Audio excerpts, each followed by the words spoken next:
Oke, assalamualaikum warahmatullahi wabarakatuh. Eh, Kembali lagi dengan saya Pak Iman Lubis, dosen Unpam.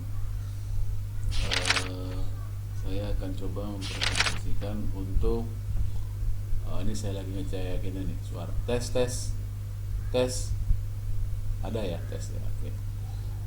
Untuk forum apa menjelaskan tentang forecasting nilai tukar ya. Oke. Jadi forecasting nilai tukar ini bertujuan agar perusahaan dapat mengambil keuntungan di sana ya. Di topik ini apa sih benefit dari forecasting, terus teknik apa aja umumnya dipakai, dan apa sih bagaimana cara untuk melakukan implementasi dapat mengevaluasi hasil dari forecasting tersebut. Kalau alasannya pasti kita tinggal lihat grafik ya, ini gampang. Kalau dari buku ini sih kalian tinggal lihat saja bahwa forecasting nilai tukar ini kita bisa pakai bahwa untuk keputusan apakah mau menghedging arus masuk mata uang atau tidak gitu. Kedua, memutuskan apakah invest di proyek luar negeri atau tidak. Nah, itu ketujuannya ya. Untuk forecasting apa sih? Apakah ingin membangun apakah ingin membangun foreign subsidiary, whether subsidiary should remit earning. Apakah anak perusahaan asing yang ada di luar dapat memberikan laba yang sesuai. Kemudian apakah kita melakukan pendanaan keluar atau melakukan, kalau sedikit ini jadi lari ya, apakah melakukan menerima pendanaan dari luar, misalnya menggunakan obligasi berdenominasi dolar kalau di Indonesia. Tujuan kita pasti sama ya, cost of capital turun, dolar penghasilan cash flow naik, sehingga nilai saham nilai perusahaan meningkat gitu. Nah begitu ya kira-kira. Terus bagaimana, ada berapa teknik forecasting? Misalnya ada 4, yaitu technical, fundamental, market based, dan mix. Technical adalah teknik forecasting untuk 4 bulan terdekat ya. Jadi kalau lewat 4 bulan mungkin pakai yang lain, atau fundamental, atau market base, atau mix ya. Nah, kalau ini adalah contoh dari kalau kita menggunakan technical indicator that a correction in the exchange rate is likely, which would result in a forecast that the exchange rate will reverse its direction. Jadi ketika apresiasi 3% against dolar, bagaimana, apa yang harus dilakukan nih agar kita bisa mengalami kerugian yang lebih kecil misalnya gitu ya. Kalau dilihat dari sini dia sudah memprediksi 3%, lalu dia berpikir bahwa dari historical ada 60% perubahan dari masa-masa kemarin yang sudah diikuti. Jadi whenever peso appreciate against the dollar by more than 1%, namun ketika peso naik 1%, maka pengalamannya akan turun sebesar 60%. Jadi ya berarti ya, jadi kalau misalnya naik 3% berarti probabilitas turunnya adalah 3% dikali 0,6, artinya minus 1,8%. Kemungkinan adanya perubahan. Kalau minus tuh artinya peso appreciated, maka forecast tomorrow exchange rate will change minus 1,8. Given the forecast, the peso will depreciate tomorrow. Ya, kalau minus itu biasanya buat domestik itu menguat ya, kalau hasil minus gitu. Kalau di perhitungan di Jeff Madura pasti kalau mau forward contract, interest differential, inflation differential, pasti ininya adalah menguat kalau minus. Nah,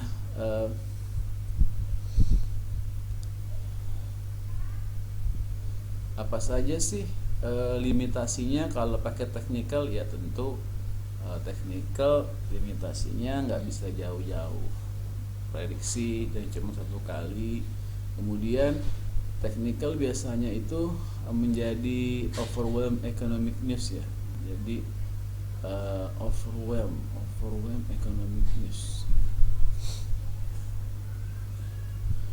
Kemudian technical factor adalah pemicu penjualan dolar. Bisa juga technical factor mengindikasikan bahwa dolar sekarang oversold, jenuh jual, maka memicu untuk beli dolar seperti itu. Bagaimana pakai fundamental? Fundamental menggunakan 5 indikator, yaitu inflation differential. Tahu kan Cheng, perubahan perbedaan antara inflasi US atau domestic inflasi dengan mata uang inflasi negara lain.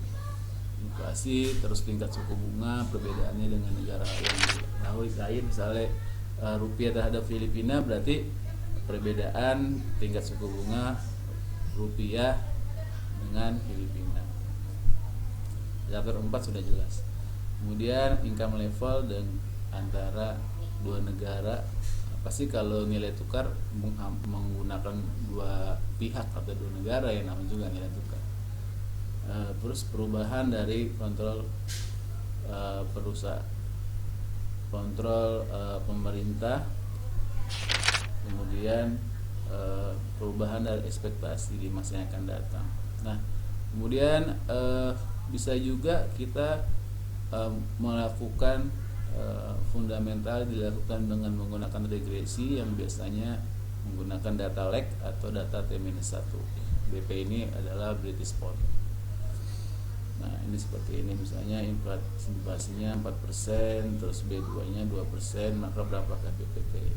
BPT adalah 5,4%. Oke. Sensitivitas adalah parameter ya. Jadi contoh kalau ini artinya naiknya 4% inflasi akan merubah BPT sebesar 0,8 kali 4 ya, sebesar 3,2% gitu, seperti itu ya. Kemudian ada juga ketika tingkat suku bunga tidak ketahui, kita akan pakai probabilitas ya. Probabilitas ini mungkin terjadi nggak 4%, 30%.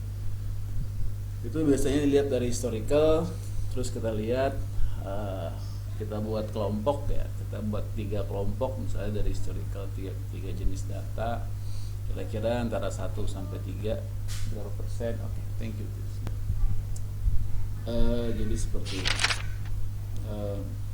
Nah, ini kita coba forecasting misalnya dengan hitung inflasi ya. Inflasi untuk US inflation sebagai domestik, Australia sebagai foreign.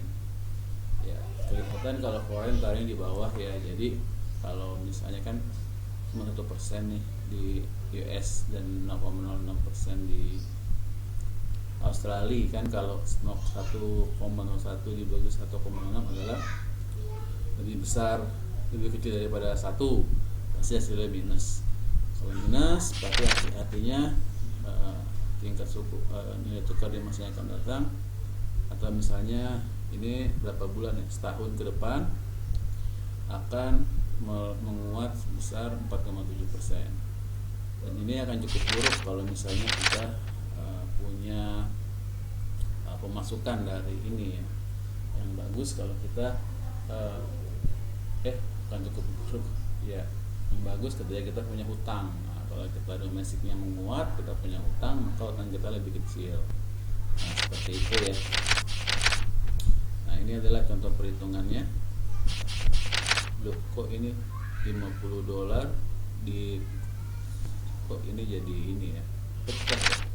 Nah, dia 50 dolar 1 ditambah minus 0,47, hasilnya 0,475, artinya lebih kecil ya daripada spotnya, maka artinya menguat.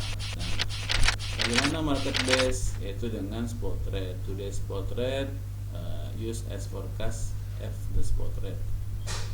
To see spot rate can be used for market based forecast. Assume that the spot is expected to appreciate against the dollar in the near future. Externally encourage speculators to buy the pound with the US dollar to the anticipation of this appreciation, and this process can force the pound evaluate immediately. Jadi tentu kalau untuk bicara supply demand, kalian sudah baca di chapter 4 dan beberapa chapter ke sini bahwa jika ada ekspektasi naik ya, misalnya contoh ada indikasi bahwa adanya kenaikan level income ya, kira atau meningkatnya tingkat suku bunga yang akan melebihi tingkat suku bunga domestik sekarang dari mata uang asing, yang artinya akan membuat kita menguat. Nah, ini kan biasanya spekulatif ya, karena kan baru isu news kan. Kalau berita-berita begitu ini belum terjadi ya, maka biasanya orang mulai spekulasi dan membeli banyak, dan itu akan naik. Nah, dan ketika sudah sampai yang dituju, mereka akan menjual. Nah, itu use spot rate. Ada juga menggunakan forward rate. Dia sudah, kalau forward itu adalah perjanjian dengan bank ya. Kemudian seperti itu. Nah, misalnya contoh menggunakan long term forecasting with forward rate. Nah, ini pasti perjanjian dengan bank. Bank akan mengasih seperti berikut ya. Kalau misalnya 5 tahun tingkat suku bunganya 10%, terus 5 tahun tingkat suku bunganya 13% untuk British, maka kita harus pakaikan future value ya, 1,10 di pangkat 5, itu nilai di masa yang akan datang, future value. Bukan pakai yang compound ya. Kalau compound harusnya dia ada dapat 10 tahun terus menerus ya. Ya. Tapi kalau ini kan diambilnya setelah 5 tahun ya.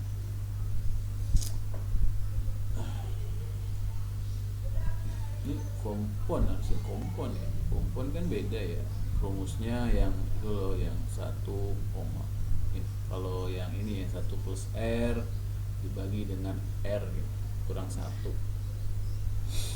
ya. Ini sepertinya hanya future value, maka dikurang 1, 61% keuntungan yang didapat, kemudian 1,13 pangkat 5 dikurang 1, 80%, maka dilihat bahwa lebih tinggi domestik daripada foreign.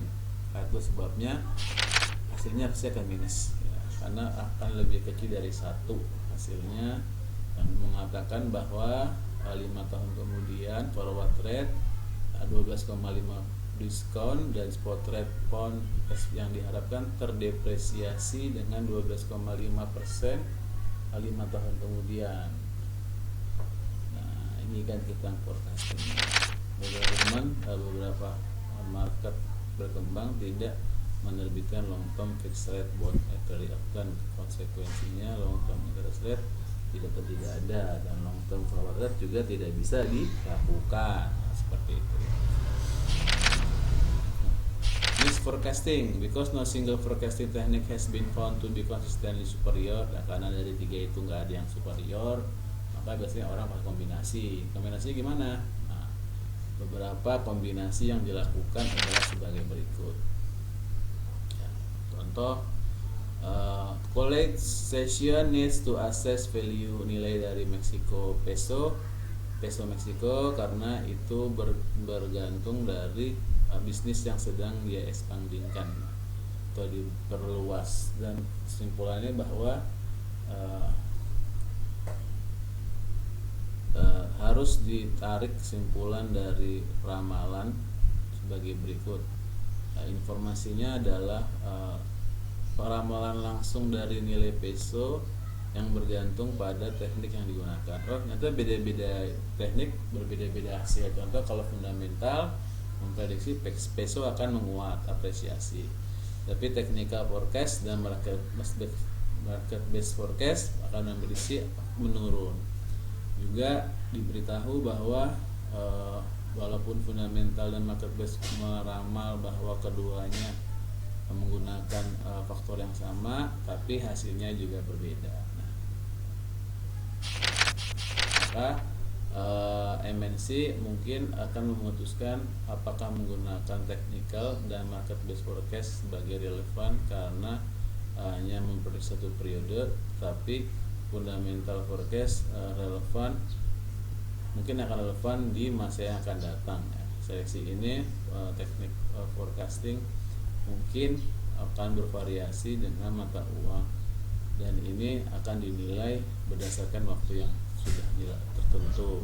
Untuk contoh itu akan memutuskan menyediakan forecast market forecast berdasarkan pasar, menyediakan prediksi yang terbaik untuk bond, sementara fundamental forecasting membuat prediksi terbaik untuk New Zealand, dan technical forecasting membuat terbaik untuk Mexico peso. Sepertinya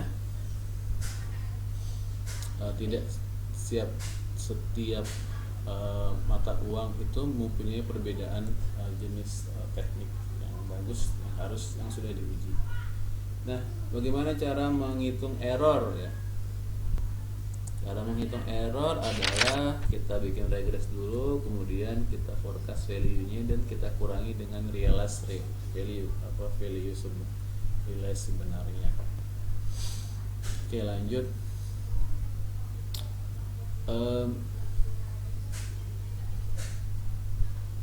Kalau kita bisa lihat bahwa ini adalah regresi yang bagus ketika if the point di atas 45 degree, ini artinya realist spot rate-nya was higher 0,4 then we exchange rate forecast. Our point above 45 degree reflect underestimation, but while point below degree line reflect overestimation. Berarti kalau misalnya kita taruh di sini namanya underestimation, tadi terbalik, dan ini adalah overestimation. Berarti kenapa overestimation ya? Ketika kita berestimasi ini ada di atas, ternyata faktanya ini ada di bawah, akhirnya ini disebut overestimation gitu. Ketika kita prediksi di sini, kita aslinya di sini, tapi kita prediksi di sini, artinya kita menilai secara estimate under the mark. Berarti ini adalah model overestimation. Oke, kira-kira itu dulu yang dibahas. Kalau mau comparison it's okay, tapi saya rasa kesimpulannya adalah forecasting menggunakan 4, yaitu technical, fundamental, mix dan forecasting secara technical, fundamental, market based, and mix. Kira-kira segitu dulu. Assalamualaikum warahmatullahi wabarakatuh.